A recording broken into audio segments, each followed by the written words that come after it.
I generally agree with Mr. O'Reilly on most things. I'm a conservative mainly because when I came out of the military and I was thrusted into the George Bush-Al Gore debate, it was Bill O'Reilly who was giving a hard perspective on the African-American community and our future. This was also the time when Jesse Jackson was being criticized for having a child out of wedlock. It was Bill O'Reilly who was the most adamant and most vocal of his critics. I think he made his name by bashing Jesse Jackson, so his conflicts with the African-American community is nothing new to me, and it's how he made his name. I've learned a lot of things from Mr. O'Reilly. I quote him sometimes. We let a lot of violence happen, and we do not speak up until it's white on black violence. And he calls us to reject hip-hop music, the entertainment industry, and race hustlers. What did he call them? The grievance committee, who profit off of the miseries of African-American people. I will agree with him. I'll go as far as to say that without the suffering of black men, people like Sharpton and Jackson are useless idiots. In the hip-hop community, black male disposability is the building force of their profit motive. The more cheap a black man's life is, the more that you could talk about it in derogatory terms of killing this nigga. And ultimately, what Mr. O'Reilly is afraid to actually discuss, and a lot of us as African Americans are afraid to discuss, is that we need to reevaluate what it is to be a black man. But the problem with the African American culture is that it practices a form of pornographic masculinity that is best described in hip-hop as being in control of your money, your woman, your emotions, your enemies. What I'm saying is, to help Mr. O'Reilly, I am going to go so far as to say that African American men need to move to the center of masculine dominance. That means that they need to learn how to ask for help. That means they need to know how to retreat, how to think, how to tolerate. So, in regards to Bill O'Reilly, he is absolutely right. We need to challenge these notions of pornographic masculinity in the hip-hop community. We need to challenge this perpetual victimhood of the black intelligentsia. But we also need to add a respect for yourself as a complete man who could fall and get back up. And that's Amendment. Now for the top story tonight. Reaction with us, Senior Advisor President Obama, Reilly Jarrett. And I was pleased you invited me to this. You shocked a lot of people. People were fainting when I walked into that. We were delighted to have you. Look, the president mentioned in his remarks a culture of cynicism on the streets. And it's not just blacks, but it's the poor and the hardcore, what they call gangsters. You know what I'm talking about, right? There's a culture of cynicism, like, we can't make it, we're not going to be a part of this, we're going to sell drugs, we're going to do what we want. You've got to get in there. And I don't know if you guys see the urgency of that. Well, of course the president does. And he said this afternoon, look, we all have a role that we can play here. This is not a big government program. In fact, the government's role is rather minor. And it requires accountability. It requires people to step up to the plate and work hard and stay in school and excel and dream, but it also requires a community around them to provide a safety net. The president talks about his own childhood, where there were times when he wasn't studying hard in school. And when he was very candid with these kids. Extremely candid, but he had a mother who believed in education, and he had grandparents and teachers. He had some guidance. He had a lot of guidance, and what he said is that what he wants for all of our children is to have that safety net. Look. But he also told them, look, boys, you're going to have to work hard, and you're going to have to act responsibly. And that message has to get across. But you have to attack the fundamental disease if you want to cure it. Now, I submit to you that you're going to have to get people like Jay-Z, Kanye West, all of these gangster rappers to knock it off. That's number one. What I think these boys need is they need positive role models, which you said. Listen to me. Listen to me. You got to get where they live. all right? They had idolized these guys with the hats on backwards and the terrible rap lyrics and a drug and all of that. You got to get these guys. And I think President Obama can do it. And you got to put them on TV and the net, and they got to say, knock it off. This is wrong. You've got to get them all. And then you got to get the president and the first lady and every other profile. You had Magic Johnson there today. He's a good guy. And you got a bunch of these guys. And you got to barrage, and make it uncomfortable to have a baby out of wedlock. Make it uncomfortable to sell drugs. You got to reverse the peer pressure. You see where I'm coming from here? I see exactly what you're coming from. And what we showed today is that there is evidence that there are wonderful programs out there that can inspire these young people. The president is a terrific role model. The room today was full of role models that these young boys can look up to. And what we have to do is take what's working and take it to scale. All right, are you just blowing off my idea here? No, I'm just telling you that I think that there's a lot of ways of approaching this. You had Colin Powell in there. You had terrific a lot of role model. Right. But they don't even know who he is. All right. Actually, I think they do. On the south side of Chicago. Oh, of course they know. May, but he's over here. Of course they know who Colin Powell is. Of course they know who he is. It's these gangster rappers. It's the athletes. It's the tattoo guys. You got to get them in there to tell these kids that you got to stop the destructive behavior. You're going to wind up in a morgue or in prison. I think don't underestimate those children. That's what I would say to you. Anybody. I think when the President of the United States looks at you and he says, I believe in you and that I was just like you and you can be just like me, that's the perfect role model. That's the person they should have. The First Lady, an outstanding role model for the young people. I want you to tell her something from me tonight. What's that? I like the nutrition thing. I like the garden. I think that's all good. Healthy eating. Let's move. I want Michelle Obama exercise. to come on this program. Right here. And I want Michelle Obama to look into that camera and say, you teenage girls, you stop having sex. You stop getting pregnant. This is wrong. I want her to do that right here. Do you think she would?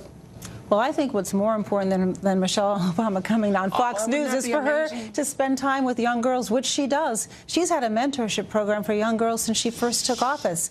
Both the President and the First Lady talk about the importance of marriage, the importance of responsibility, and she does it all the time. She is with young girls all the time. Look, you think coming on Fox is the more intense way? I think her spending time in a classroom, one-on-one, talking to the children is really important. Are you kidding me? And she does that. Do you know how many people saw that Super Bowl interview? Do you know how many people saw that? Well, if Michelle Obama comes on this program, looks into that camera, and tells teenage girls, not just black teenage girls, but all teenage girls, don't do these things because they are destructive. Well, I think it's a great pitch. It's a great pitch to have her come on Fox. Look, I think it's better if she's actually sitting down in the classroom with the girls, inviting them to the White House, sharing her life experience with them.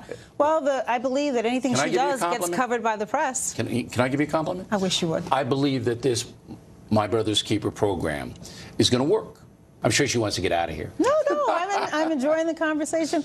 I think there are lots of ways of approaching the problem, and I think that the recognition that this is a problem for all of us, that if a segment of our population is lagging behind, that we have to change that paradigm. And it requires a lot of effort, and it's not just either or, it's a bunch of different strategies we have to take. All right. And you know what? Maybe if we can find musicians who they respect, who'll come and talk to them. And, look, either tell them they do it or you'll audit them. Okay, that's it. If we did that, either do it. Oh my goodness, you'd have a field day with that. I don't think we'll be auditing them. No, everybody would like that. Tell them to do it. They'll do it. Well, these pinheads will do it if you tell them to. You know what, Bill? What I really like is the fact that you are passionate about this. And you care about these young men. I'm a former teacher. I know the kids that you are up there today. Amazing. I had them in my class. Exactly. All right, I had them in my class 40 years ago, and the situation's just gotten worse. Well,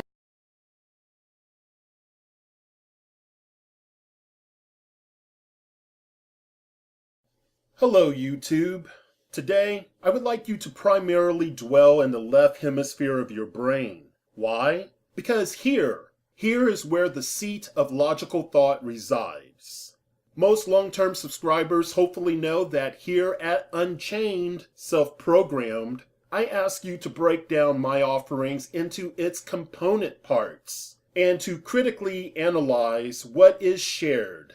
Today is no different. If you spend any time using keen observation skills while viewing news from the mainstream media, it is not difficult to see the fraudulent business scheme. It has been proven by merely watching TV,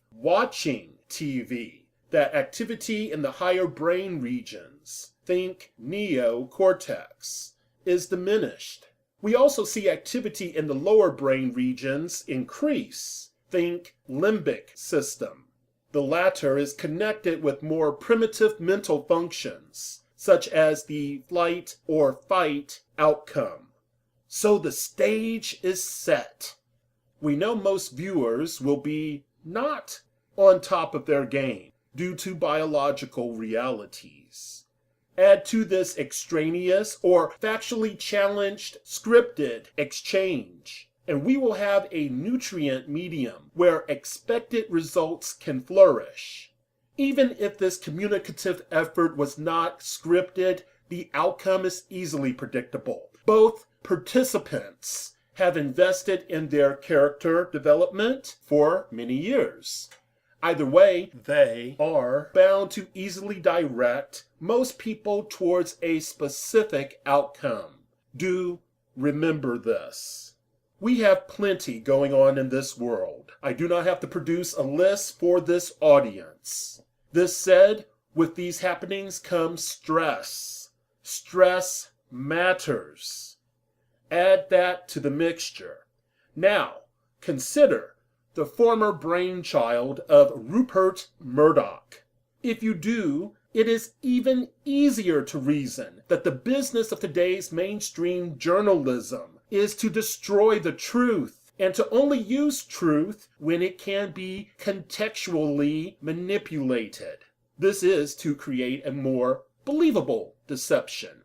Admittedly, it is difficult to assign an accurate quantifier, so I will state these journalists pervert reality and vilify their targets. Many examples can be produced of this occurring.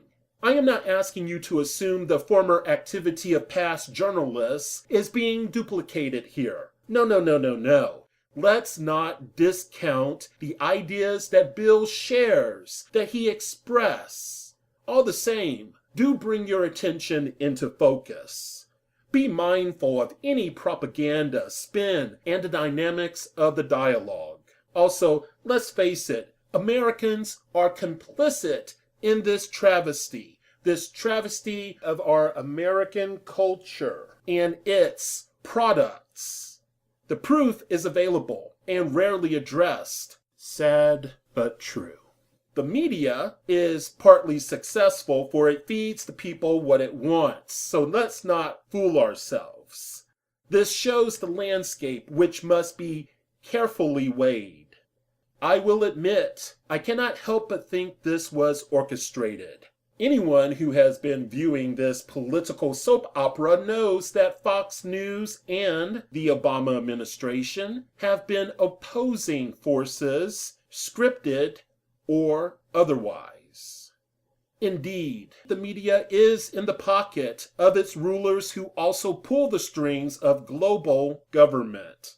Some would say that's a huge claim. Others may state what will follow here is bound to be confirmation bias. Yet others may encourage you to ignore me, to indiscriminately label me as paranoid. I ask of you for your consideration and not to discredit my content, but to give careful consideration.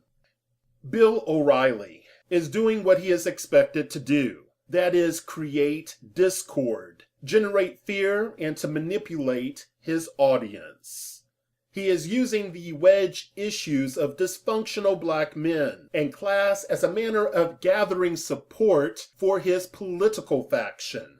Family values, religious overtones, and distrust of counterculture helps to win elections. You better believe it. Do not think Bill's so-called search for truth and passion for America trumps attempts at always closing. This is another way of saying Bill is making the sell for his employer. His job also is to keep our focus in a state of fear and angst. People are very pliable when they are not centered. It is very easy at that point to employ subtle or blatant acts without fear of consequence. Dehumanizing is easy to digest when your audience has been conditioned properly. He has to sell the American public, chiefly whites, this being the largest demographic of his target audience, on the idea they have a duty to make judgments about chaos in the family unit. Of course, he was referring mainly to blacks, and more specifically, black males. The black male has long been misrepresented as an imaginary monster whose mission is to frighten white children, leech off of civilized society, civilized being code for white, and contaminating the white gene pool. Bill O'Reilly is an agent for managed chaos within the status quo. Bill is highly opinionated of this culture of cynicism. I cannot imagine why a black man, why a black woman would be cynical. One has to look no further than the history of adverse treatment of blacks by the medical system. We can address slave experimentation, the Tuskegee syphilis study, or the current evidence of racial disparities in healthcare. I can hear it now. Where are your sources? Your sources. Do check the Institute of Medicine, their report on unequal treatment, confronting racial and ethnic disparities in healthcare. I believe it was issued in 2002. It is my understanding. It is one of several prominent studies which documents this problem. How about the racial component within favoritism? We know networking among whites is not as innocuous as it seems. There is a thriving history of white Americans' disposition towards helping other whites. There dies the idea, character before color of skin. Obviously, this action allows resources to remain concentrated among whites. Another reason blacks have to be cynical is the job market. The job market reportedly is solely based on skills, qualifications, and merit. This is false. This becomes more frustrating when whites disproportionately are more likely to hold jobs that are protected from market competition, that has the potential to teach skills, that actually pays a living wage and that allows for advancement. Today's youth have been shown that civil dialogue does not necessarily move one forward, but normally, more often than not, functions as a pacifier, silencer for the masses. And you say there's no reason to be cynical? Cynicism exists because facts are ignored. Here is one for you. The racial wealth gap is a construction which rests on historical issues as well as personal decisions. Yet, only one side of the equation is embraced by the right and closet liberal bigots. How about the 2001 Brookings Institution study? You know the one. It's the one that shows that class may be an issue, but race trumps it. Yes, race. In short, it shows that wealthy minority neighborhoods had less home value per dollar of income than wealthy white neighborhoods. If this does not ring deep enough, the reason why some blacks are cynical is due to this. The market penalizes integration. Again, the market penalizes integration. The higher the percentage of blacks in the neighborhood, the less the home is worth, even when researchers control for geography, house structure, age, and social class. Imagine that. This is according to Dorothy Brown, a professor of tax law at Emory University Law School. Though these are all valid reasons, it would no doubt be marginalized or dismissed. This is why, among other things, that valid cynicism exists. However, blacks, despite this, have the ability to move forward. We know we cannot afford to give up on ourselves. Part of the Tea Party, Republican, and Libertarian political narrative is to claim President Obama is black and he made it. Stop the excuses. Oh, that's rich. First, he is biracial. I imagine this was a contributing factor in softening America. Second, he is not a descendant of slaves. Blacks have various experiences, no matter if they are descendants of slaves or not. However, no matter his experience, this was not his path. I suggest it has been easy for Obama to make implications and callous elitist remarks as it relates to blacks, because, like Bill, he is busy supporting a culture of pathology. When it comes to Bill and Obama, they both have diagnostic labels affixed to the efforts of blacks. When Obama can find a way to not superficially address social ills that afflicts black people, I will listen. However, like Bill, he has one way of addressing social ills regarding blacks and another for other groups. This said, I stand strong on the claim that it is easier to dismiss something you have little understanding of. Obama did not grow up around many black people. Can't convince me otherwise.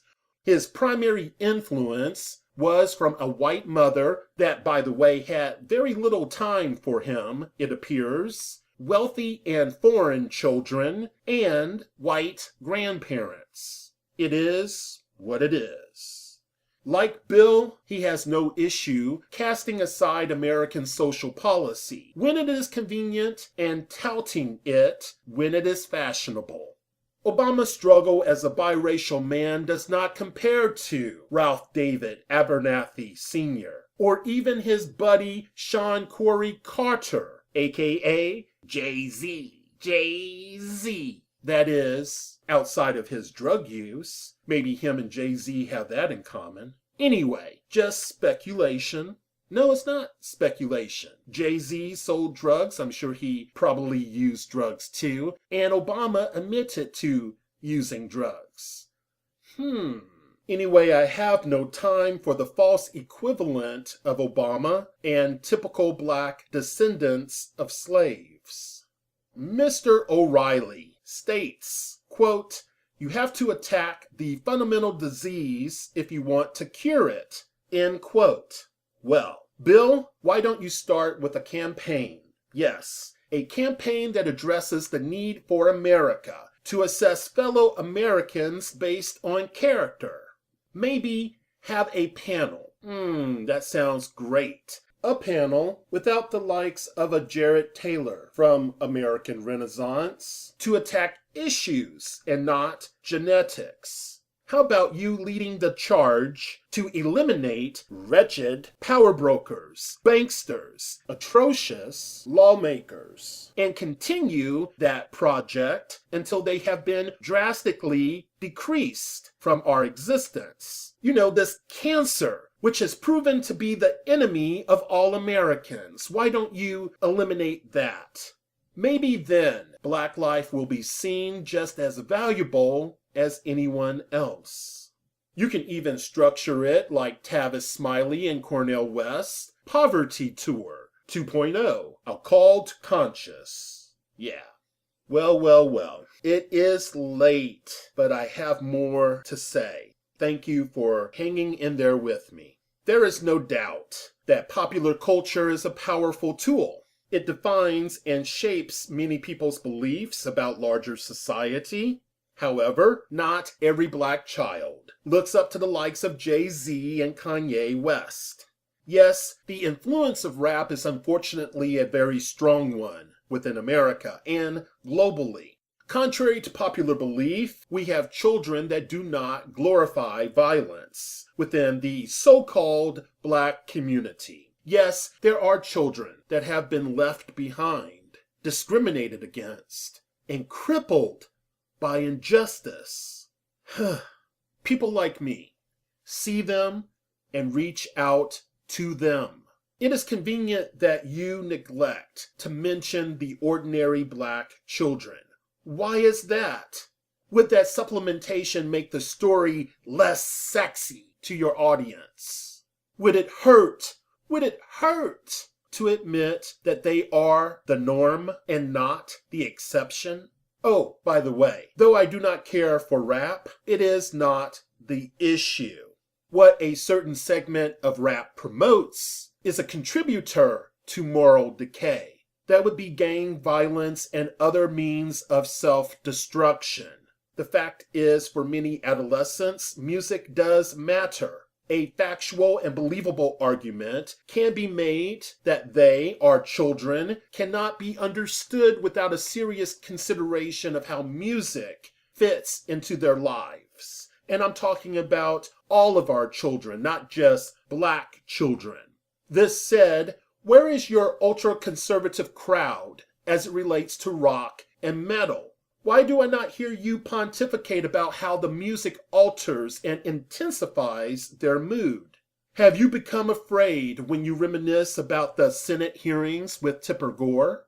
While you are stressing the word gangsta, I do not hear you addressing the slang that is used by whites and how it influences and dominates their conversations. Are you willing to tell me that musical styles define the crowds and cliques blacks participate in, but not white children? Are you willing to claim that music personalities are not models for how some dysfunctional white children act and dress? Are you too afraid to spotlight the powerful social, political, and some would say moral force that is rock music? Afraid to admit its global impact? Did rock heavily influence how several generations thought about love and hate, war and peace, life and death, drugs, sex, the environment, relationships, and other profound issues? So, you can eliminate your focus on those who make up the majority of America. What does this clearly reveal? You got a hard-on regarding dysfunction among black youth and a need to demonize blacks? Maybe? Just maybe? Carryover from your teaching days, perhaps? I have provided various elements of the problem accurately for your consideration. There is no doubt that there is violence in some black families. There is no doubt that there is crime within the so-called black community. However, we never hear about white on white crime, but you guys love the black on black crime meme. Why is that?